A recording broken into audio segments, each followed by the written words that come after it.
the more that, like, I think as a community of women and men, the more that we're just supportive of each other and embracing those differences, and also owning it. Like, if you have big boobs or, whatever body part that, maybe doesn't look like a model figure, like, own it.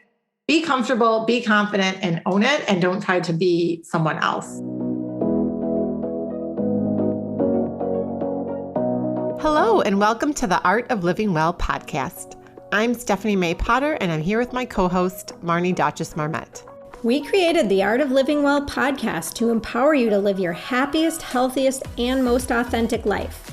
Each week, we will bring you inspiring and motivating conversations covering health and wellness topics, including fitness, mindset, food, travel, product reviews, and strategies from a variety of experts, including our own bank of knowledge. We are excited to educate, motivate, and inspire you to change the way you perceive health and discover your art of living well. Get ready to feel inspired.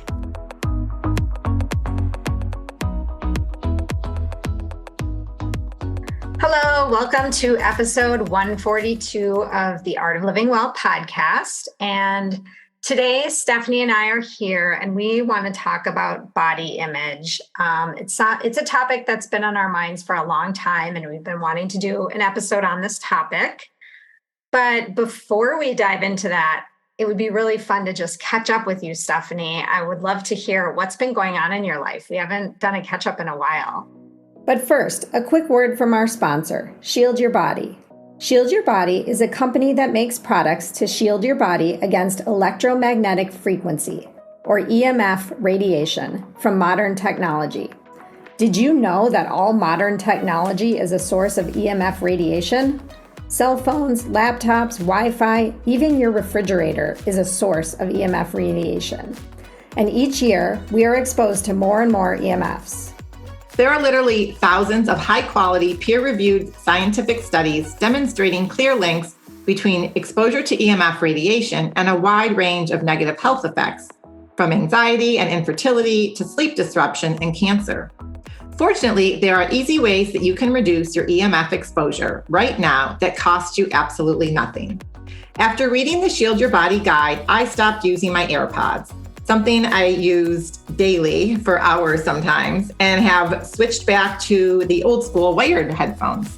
And for me, after reading the Shield Your Body guide, I really put my foot down and insisted that my kids keep their cell phones and their laptops out of their bedrooms at night while they were sleeping. And I've been working on Jordan as well. And I think after reading the guide and listening to our podcast, he has finally agreed to do that. So download your copy of a free guide at shieldyourbody.com to start improving your health right now. And be sure to check out our episode number 123 with our Blank, CEO of Shield Your Body. I know, we haven't. And I feel like the summer was so busy for both of us. We both had some great family time and vacation time, and now we're back to school.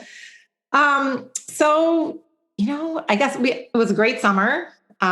Two of my kids were at camp for a month, and we were able to spend some time with my oldest, who will be going off to college in a year. And that was just like really priceless time with my husband, myself, and my older son. And we did a little bit of traveling, which was really nice. And just spending a lot of good quality family time, that just really fills me up. I don't need a lot aside from that, and being outside in beautiful Minnesota summer weather.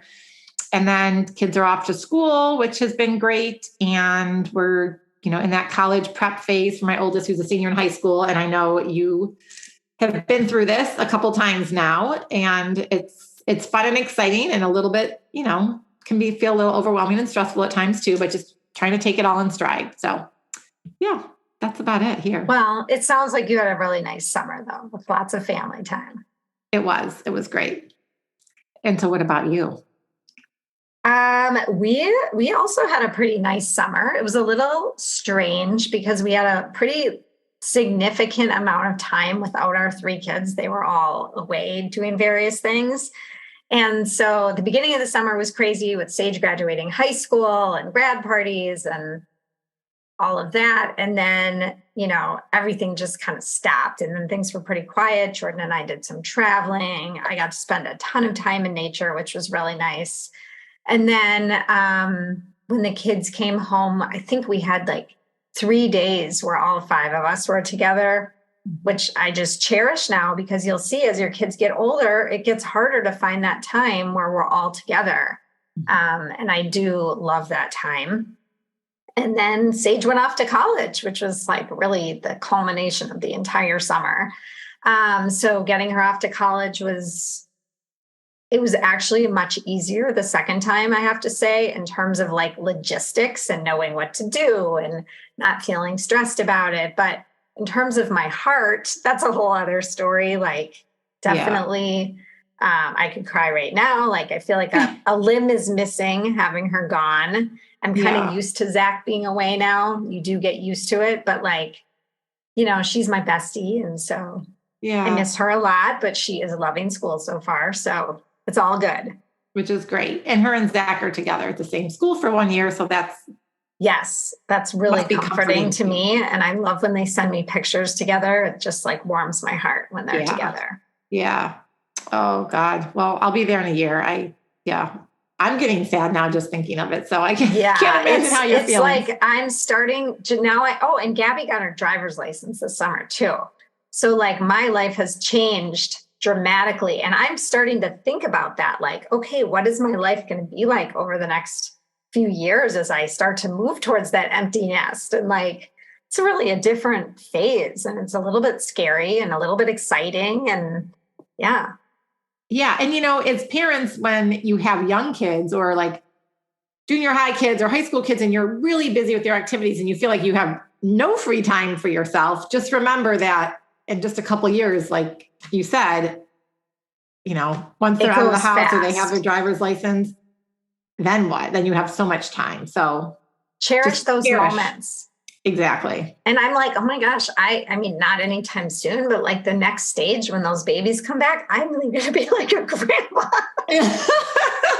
which is hopefully not anytime soon, but it's still like strange to think about. For sure. Anyway. Oh gosh. Whew. Well, yeah, let's dive in and talk a little bit about body image. And, you and I are both women, and we've both shared our stories and journeys at various points in time on this podcast. We both have teenage girls. We both coach clients in this area. So we're really immersed in it. And it's something that I personally, up until sort of recently, even into my 40s, still really struggled with. So why do we think we're still dealing with this issue today? It's been going on and on for decades. And as much as there's more conversation about it, it honestly doesn't seem like it's really going away. And that most women are still experiencing it to some degree. And Stephanie and I were talking about this earlier today. Like, I would say, I can't say all about anything, but most women struggle with body image in some capacity, right? Whether it's body dysmorphia or just wishing their thighs were thinner or their boobs were bigger, or whatever it is. Like there is something about oneself that they're looking to change. And why can't we be happy with what we have and really focus on how we feel instead of how we always are looking and basing your self-worth on how you look on the outside? And I think it's twofold. I think it's how we feel about ourselves, and that stems from how we grew up. Like what's our self-worth? Do we love ourselves? Do we consider ourselves worthy of love and feeling good? And then also it's how we are bombarded with images on a regular basis. And, Marnie and I were talking before we started recording, there's TikTok and Instagram. And so young girls and teens, or that's their filter of what they think they should look like. And we didn't have that growing up, but we had, was it Teen Magazine and all the other magazines that we looked at. And it was, how to get this flat tummy with just doing some crunches or lose 10 pounds in 10 days. So these messages have been going on for a long time now. And our girls are just seeing it. Our teenage girls right now are seeing it 24/7 potentially, and adult women as well. And the more you see it, because of those Right. algorithms. So it's like you click it once and then you go down this rabbit hole. And I know I've seen some of the things that my daughters see, and it's like, take this, drink this juice and do these 5 exercises and you will have a flat tummy. And, to be beautiful, you must do this. And, my daughter said something to me the other day that really stuck out in my mind. She was talking about one of her friends, and she said, well, the only reason I have friends right now is because I'm skinny. And when I was heavier, nobody liked me. But now that I'm skinny, people like me. And I was thinking, oh my gosh, that is so sad. Like, that's just like, it hurt my heart to hear this. And I mean, if that's the message that this girl is growing up with, like, I just want to undo that. I want to help people undo that, because your self-worth really needs to come from within and not from other people, and not from TikTok or magazines or, the number on the scale, any of those things. Right. And, my heart goes out for that girl as well. And I know it's real. I know from my own personal experience, it's real. But it's like, how do we undo that? How do, okay, it's mindset. So how do we just tell ourselves, oh, we're beautiful and, it doesn't matter what we look like, right? Because at the end of the day, what we see is our physical body. What other people see initially is our physical body. And I just think about, like, what could you tell if when you were a teenager, what would you tell yourself back then based on what you know now? And being able to, like, share those messages that every single one of us is worthy. Like, we are worthy of love and feeling good about ourselves. And it doesn't matter what we look like. But when it's really hard, when all these messages are being bombarded at us.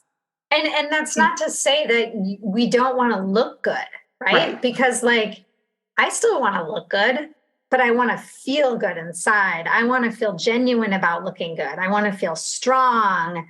I want to live a long time. I want to be able to do the things I enjoy doing. And I think, by being able to do those things, that radiates throughout my being. And then, my self-worth feels good, and you look good because you're radiating how you're feeling, if that makes sense. Well, it's all about the energy. So when you feel good on the inside, you project that out to the world, and then people want to be around you. And it doesn't have anything to do with how you look. It's the energy and the vibe and the fact that you're, like, a good, kind person. And it doesn't matter what you look like. And I personally now love, where decades ago I would have placed way more emphasis on the physical body and how someone looks and equated my self-worth with that. And now it's like, I think the stronger you are, like, the curvier you are, like, that to me is just more natural. Yes, some people are built very long and lean and that's their body type, but we aren't all designed to be, to look like that. And the more that, like, I think as a community of women and men, the more that we're just supportive of each other and embracing those differences, and also owning it. Like, if you have big boobs or, whatever body part that, maybe doesn't look like a model figure, like, own it. Be comfortable, be confident, and own it, and don't try to be someone else. And that's hard. I just think that comes with time and confidence. But the more we can be, like, supporting each other, because I really think, especially for young girls, they need to hear these messages from other people around them, right? To be able to, like, support themselves in feeling this way. Like, it's a parent, supporting their daughters and not, it's very hard. Like, you and I and a lot of our listeners grew up in the era of, like, lots of diets and focusing on that, like we've talked about before. And we still have some of that in our head. And I think as parents, it's hard not to let some of those comments that we heard growing up slip out in conversation with our kids, right? Right. I mean, you learn a lot of things in your childhood, and there's all, our parents didn't necessarily know what they were doing, just like we don't know what we're doing with our kids. And that's what parenting is, right? Right. But there's all these things that I learned as a child that I'm now trying to unlearn as an adult about just my own personal self-worth and self-acceptance around body image and what makes me worthy. And I think even just taking a few moments or weeks or however long you need to examine that and really think about what were the messages you received as a child and how do they affect you today as an adult? Or, if that's not an issue, what kind of messages are you giving your own child and how will that affect them as they grow up? I think those are two really important things that we can do, that reflection and also how we can talk to our own children moving forward. And I don't think Stephanie or I, either of us are saying, don't be healthy, don't eat well. Right. We're just talking about, we're not saying, oh, if you're 50 pounds overweight and eating Cheetos and Doritos and drinking lots of soda, living a very unhealthy lifestyle, just go for it and love yourself. You should still love yourself, of course. But ideally, we want to strive to be the best version of ourselves that we can be. Right. And feeling good on the inside. And I think this kind of goes hand in hand, like you brought up food and eating, emotional eating and learning how to eat intuitively. I think that this all kind of comes together too. And as much as, you and I both support eating, a minimally processed food diet and eating a rainbow and eating just, whole nutrient rich foods, there's also, the opposite end of the spectrum where you become too obsessed with that.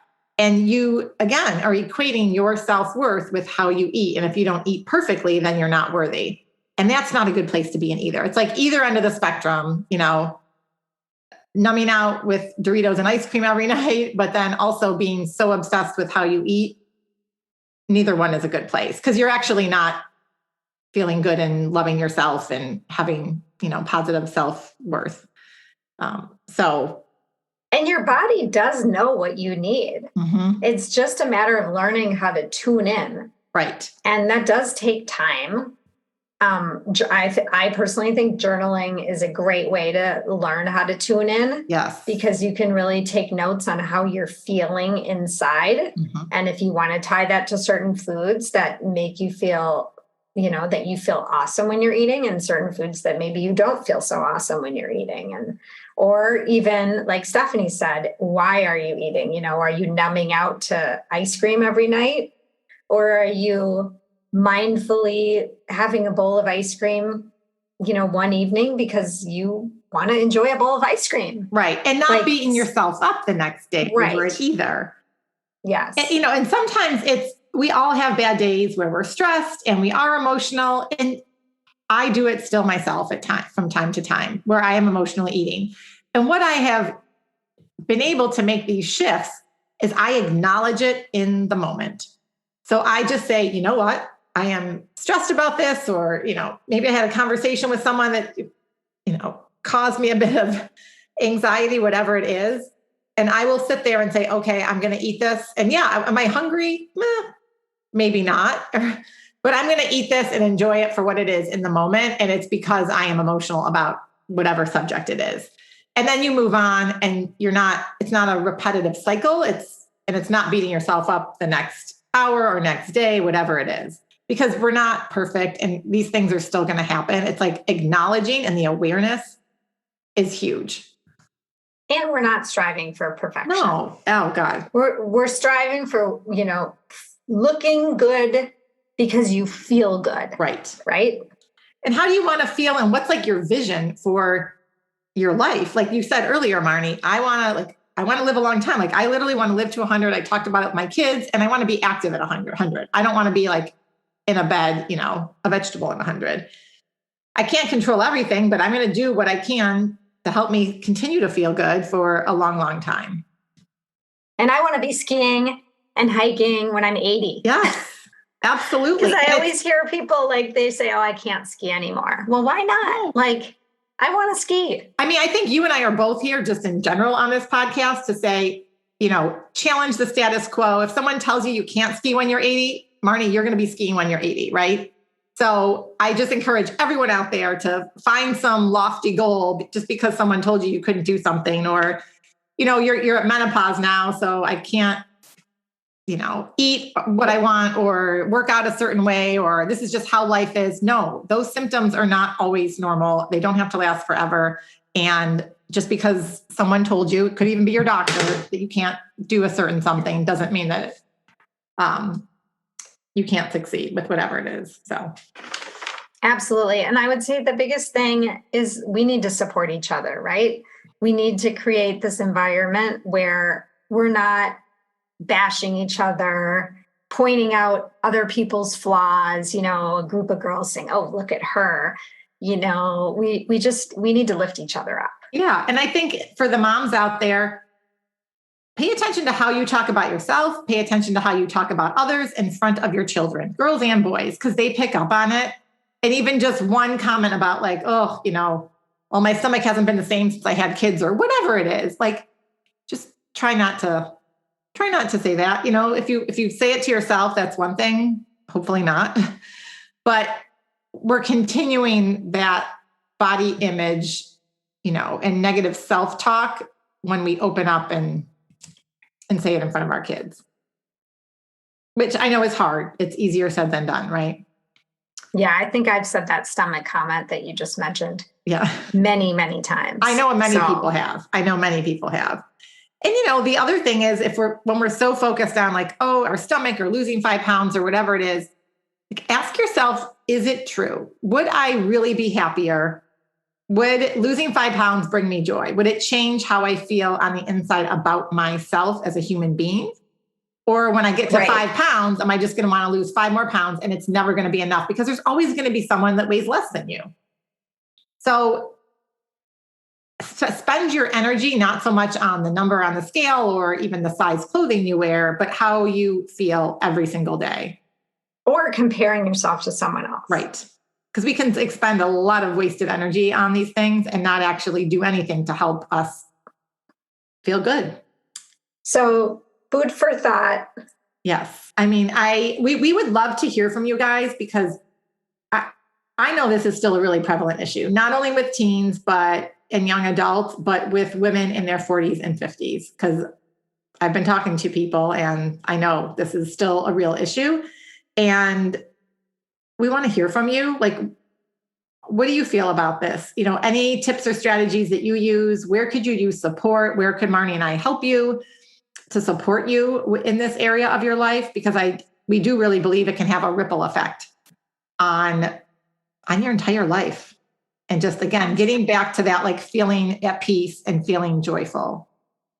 And we have both done a lot of work in this area. We have. On ourselves and with clients. And so, yeah, reach out to us and let us know, what you think and what you need help with, or what's working well. Yes. Yes. And any other topics on this, within this area, that you want to hear from us or other guests. So with that, we will leave you, and thanks for have a great day. Yes. And we would love it if this episode today resonates with you and you think someone else in your life would also enjoy listening to it, if you could forward it on to a friend. And of course, we love when you tag us on social media.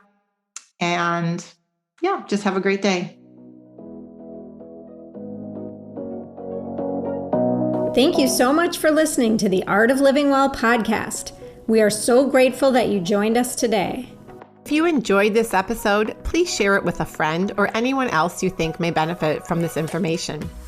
We'd love for you to subscribe to our podcast, leave us a review, and tag the Art of Living Well podcast on social media.